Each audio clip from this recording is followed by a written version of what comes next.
Howdy, boys, Chris, guys, welcome to the YouTube channel. Welcome back, and thank you guys so much for tuning in. Hopefully you're having a wonderful day, getting through the week, powering through it. And lately, we have been checking out some videos from a YouTuber named SunnyV2, who just kind of does a documentary, informs you about the drama they're going through or where they are now. I feel like he's doing what VH1 was doing back in the day, but now with artists that we're nostalgic about, like LMFAO. As you guys know, behind me is the beautiful SZ. I DJ pretty much every weekend, and I've been doing it for over 11 years. So LMFAO, let me tell you, has been a staple for most DJs, I would say, ever since I'm in Miami Bitch came out. And then they had that song, Go Crazy, Go Loud. It was in the Jersey Shore intro. They had that, and then Shots. LMFAO, I just DJ'd a bunch of proms lately and weddings. I still play Sexy and I Know It, Shots, and Party Rock Anthem. Like, this duo, just the year 2011, brings back that era where pop music was at its peak. But I digress, because every great thing comes to an end. When I heard that LMFAO were breaking up, you thought, okay, they got this. It's a family business. They're gonna be going on forever. And then they split up, tried to do their own thing, and it wasn't as successful. The guy with the afro, Red Foo, I would say he definitely had a more successful career. He had more songs like Let's Get Ridiculous and New Thing. He had a couple hits, but they didn't stick as long as an LMFAO song. So, ladies and gentlemen, let's check out SunnyV2's video on LMFAO. Where are they now? Their brutal decline. Oh, I'm kind of scared with that second title. All right, ladies and gentlemen, drop the L, hit the bell. Let's get in this. They were the most iconic musical duo of the early 2010s. The wild hair, the lensless glasses, and the bizarre outfits, mixed with a bright, overly saturated color scheme, helped to generate a combined 4 billion views across their 4 most popular music videos, in the process making LMFAO an almost unforgettable act. The whole time, however, the two members of the group hated each other. Red Foo and Sky Blue feuded publicly on Facebook, became involved in lawsuits, were berated and destroyed by the media, all while each of their careers died a silent, slow death in the background, with failed project after failed project following their peak in 2011. The story of LMFAO is a brutal warning about the risks of going into business with a family member, because, as you may or may not know, the group began as an uncle-nephew duo. Red Foo, being the uncle and older of the two by approximately 11 years, had been born into the music world, with his father being the incredibly rich and famous Berry Gordy, who founded Motown Records, which signed artists such as Stevie Wonder and Michael Jackson. It's all about who you know, ladies and gentlemen. The 11-year younger nephew of Red Foo, and therefore also being in the same family. How do you make You're actually part of a very famous family. Yes. And that is? The Gordys. The Gordys. It's safe to say that the two were in an advantageous position from the very beginning. However, this certainly didn't guarantee success for either of the two family members. In 1997, at the age of 22, Red Foo released his first studio album titled Balance Beam, which, according to the Discogs website, sold only 44 copies. In an interview from 2002, over 5 years after the release of his first album, it appeared as though Red Foo was still somewhat confused about the direction in which his life was going. And I'm doing some stand-up comedy. I'm doing some music, I'm doing some rapping, but for the first time in my life, I'm trying to just build myself. Yet at around the same point in time, Red Foo and his nephew Sky Blue seem to have subscribed to the popular self-help movement known as The Secret, believing that if they simply envision themselves as big DJs, the path to such a position would reveal itself as time progressed. And it started off really with The Secret. The Secret, the motivational, video. We really saw that putting out there what we want is going to come back. With the goal of becoming big DJs now established, they'd impulsively decide to form LMFAO whilst at a family Christmas party. One day we were at this Christmas party. They weren't hurting anybody until they eventually at my grandfather's house. Money got involved, we should form a group together. Also mentioning that they originally planned on calling themselves Sexy Dudes, yet decided to go with LMFAO, fearing that Sexy Dudes might result in judgment from their grandmother. Subsequently, Red Foo and Sky Blue began to live what they described to be the party rock lifestyle, DJing 3 nights per week at random clubs across Los Angeles, whilst working on improving their music during the daytime. They're still hustling, we were just living this lifestyle, which was, you know, party rock. You know what I'm saying? Like, we went and did clubs 3 times a week, and people didn't know who we were, didn't know our music. It's like how Lil Jon had Crunk. What up, we LMFAO. We were partying every night. We're performing every night. If not, we're creating something. We're making something. To me, that whole time just felt like a one long party. This is where LMFAO's family connections came into play. Redfoo and will.i.am from the Black Eyed Peas had conveniently been friends since high school, and by 2009, Redfoo and his cousin had been creating music for over 10 years, giving LMFAO enough skill and experience to land a major record deal. You know what also I didn't mention in the beginning? The first time I really heard about LMFAO were when they were also doing remixes of other songs. So I'm interested if Sunny brings up any of that, but I'm pretty sure they made a remix, a Boom Boom Pow remix, when that song came out for Black Eyed Peas. So the links are all making sense. They also have a great Love Lockdown remix. Through will.i.am. Subsequently, he and Sky Blue would release bangers such as Yes and I'm in Miami, at which point they'd fully embody the idea that success happens not at all, then all at once. Yes went certified gold in the United States, boasting over 500,000 sales, whilst I'm in Miami peaked top 50 in the charts throughout the United States, the UK, Canada, and Australia. The extreme popularity of these two songs caught the attention of David Guetta, who would feature them on his song Getting Over You alongside Fergie, which has over 250 million views to this day. Yet the music seemed like only half of what made LMFAO so iconic. A large portion of their skill seemed to lie in their memorable style and branding. You could tell that the members of LMFAO were just these two Los Angeles bozos. What's your favorite thing about Los Angeles? Other women. Who had a genuine passion for partying and making others dance. Everything about them was just so authentic. Their wacky style and carefree attitude felt effortless and unapologetic. Every other DJ seemed to be trying so hard to look cool or suave, yet LMFAO were so comfortable in making a fool of themselves for the entertainment of others, as if they were mixing comedy into their music. However, this approach certainly wasn't appreciated by everyone. In June 2011, LMFAO released their most infamous album titled Sorry for Party Rocking, which received a 0 out of 10 review from NME, which included a statement reading, LMFAO understood the pain they were inflicting on the world and did it anyway. That's a horrifying thought. Even Lucifer had good intentions. The Guardian would give Sorry for Party Rocking a slightly better review at 1 out of 5 stars.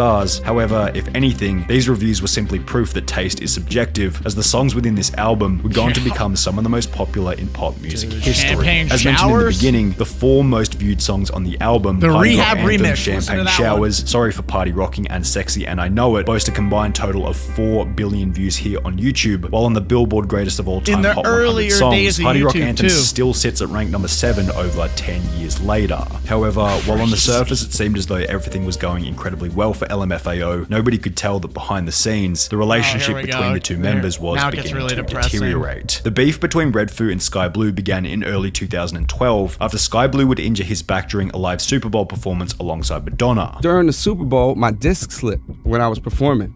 And so as soon as I went down that little elevator, I collapsed and I couldn't even watch the rest of the show or anything. This injury meant that Sky Blue couldn't continue on with the tour or possibly even make music at all, meaning Redfoo had to perform the tour by himself while Sky Blue recovered from his injury. Was Foo there for you during that time period, on your healing process?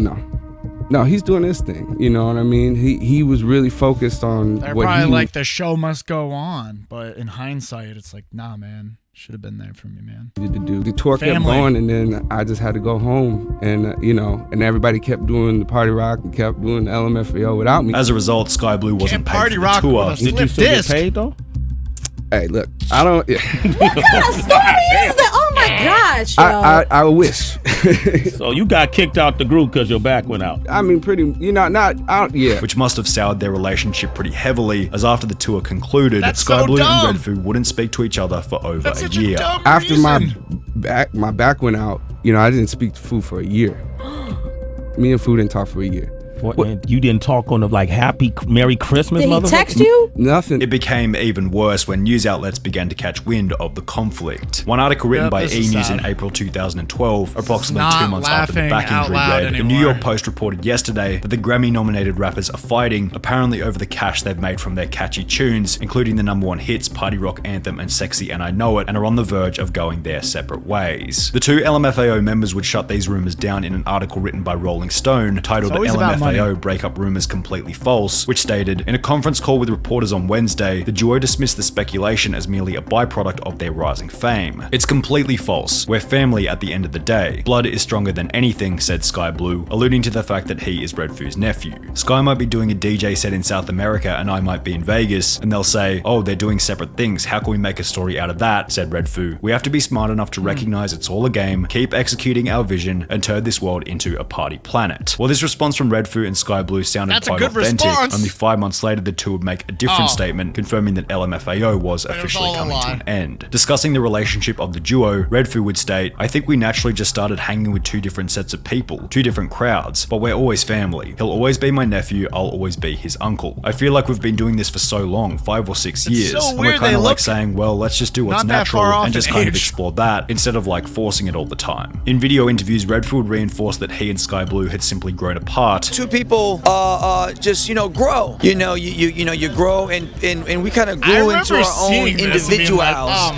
And we just wanted to do so many things. Yet shortly thereafter, Sky Blue would write a Facebook status directed at Redfoo, implying that their split wasn't so amicable. I've been wanting to speak my truth about this whole LMFAO situation for a long time. Out of respect to my family, I kept it all to myself. The way you belittle people and your crazy power trips were some of the main reasons our relationship as family and partnership has greatly suffered. Like my back Sky went out Blue. right before a big arena show. You went out and performed, but then just left on the tour bus without seeing me. In fact, you didn't speak to me after that for about a year, which is around the time we announced our hiatus. As someone who really cared, loved, and had your back, this really hurt. I mean, you're my uncle, my blood. You even kept touring as LMFAO and made a lot of money doing it. You never once called me to ask me how I was recovering, you just kept shuffling every day without me. I really loved you, I looked up to you, man, but the more successful we got, the more you wanted control. Possibly spotting a weakness in the duo, LMFAO would then be presented with a $7 million lawsuit by their former management, as well as another lawsuit by Rick Ross, who claimed that their line "Every Day I'm Shuffling" had been copied from his 2006 song titled "Every Day I'm Hustling." Interestingly, throughout the lawsuit, Rick Ross would get further insight into the reason behind LMFAO's split. Further, Ross says Sky trashed his uncle in a deposition, where he said the real reason LMFAO broke up was Redfoo's refusal to keep him in the loop. With LMFAO breaking up and being sued, Redfoo and Sky Blue's only logical path was to continue as solo artists, only this didn't exactly go as planned. After having such a success in LMFAO,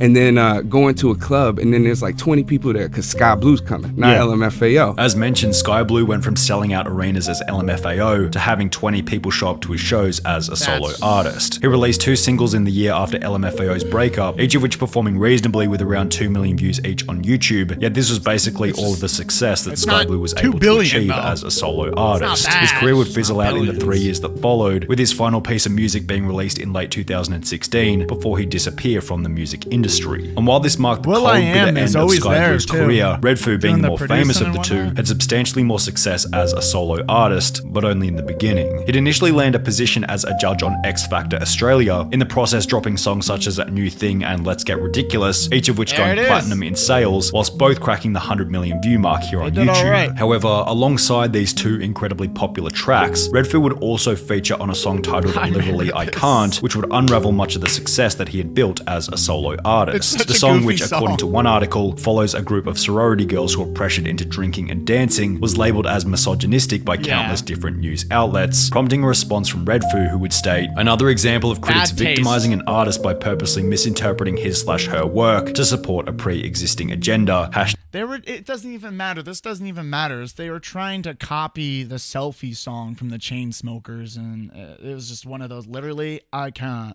It was like kind of a fun banger song, and yeah, people are probably blowing this out of proportion, but it's just a bad song, dude. Literally I Can't, which will create a rift between him and his audience, with Twitter responses such as, "Dude, you've got a video of bros victimizing a group of women because they don't feel safe drinking with them. No, this isn't victimizing. You're a blatant example of extreme misogynistic behavior. Whatever made you think those lyrics were okay? He's sexist and he knows it." Others would go so far as to create a petition stating that Redfoo shouldn't be rehired on the next season of X Factor, which went on to receive over 23,000 signatures. Incredibly, the petition's request became a reality only a few months later, when Redfoo was ultimately fired from the show. He'd get another shot on television after being invited to compete on Dancing with the Stars, only to be eliminated in the very first round. Yet being booted from X Factor and being eliminated on Dancing with the Stars was nothing compared to the reality check that Redfoo would receive after he'd released a brand new album in 2016 titled Party Rock Mansion. The album was dubbed a commercial failure after it would sell a miserable 144 copies in Australia for a number number 172 debut, which was especially terrible as Redfoo had counted Australia as one of his most successful territories. The lackluster performance of the album seemed to indicate to Redfoo that his music career was coming to an end, as he'd only create a handful of songs in the 2 years following the poor release of Party Rock Mansion, creating his final song in February 2018 before also disappearing from the music industry. In countless interviews from before that's what he did. Hold on, bring it back, following the poor release of Party Rock Mansion, creating his final... He would attach his name to another popular DJ and basically a song that they already created and just throw his lyrics on. You know, he did kind of a Lil Jon. Nothing against Lil Jon, because I think he's mastered that art. I think he's the one you look for.